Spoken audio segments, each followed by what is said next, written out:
Let's get back to the raid on Mar-a-Lago. The White House refusing to provide any comment. Roll tape. Is this administration weaponizing the Justice Department and the FBI against political opponents? Peter, the president believes in the rule of law. The president believes in the independence of the Department of Justice. That's a yes or no. No, that is no. It's a yes or a no for you. I'm answering the question, and then I'm telling you that we are not going to comment on a criminal investigation. Okay, that's important. Tom Fitton joins us now from Judicial Watch. Tom, she called this a criminal investigation. What does that tell you? Well, it tells us that the White House is being dishonest. They've been pushing that Trump be investigated. They've been leaking that they've been unhappy with the pace and the approach that Garland has been taking. And constitutionally speaking, the Justice Department isn't an independent agency. It reports to the President of the United States. He's responsible for this ultimately.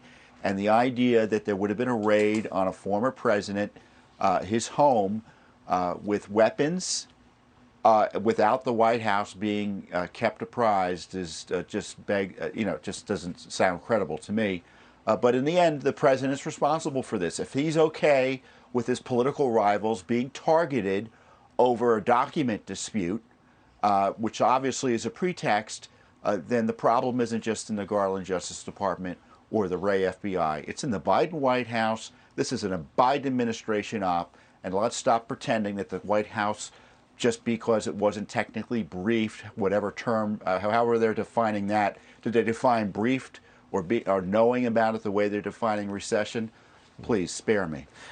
I think that the Democrat strategy here is to slime Trump with multiple investigations culminating right before the election. You agree with me?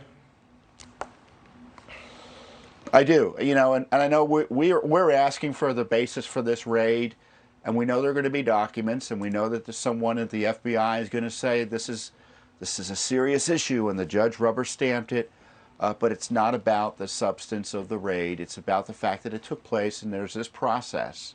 And as you highlight, this political theater that's taking place where they're using law enforcement to harass Trump. It's not only here through the Justice Department. You have yesterday the IRS, his IRS files now is going to be targeted by the Pelosi Congress. You have this Georgia investigation. You have New York, all of which substantively are lacking. But as you're highlighting, it doesn't matter. It's all about the politics. And it's a dangerous game because when you use law enforcement to achieve political goals, you know, that way lies the end of the republic. Yes, indeed you do. We're all threatened. Tom Fitton, great to have you on the show this morning, and we appreciate you being here. Thanks very much, Tom.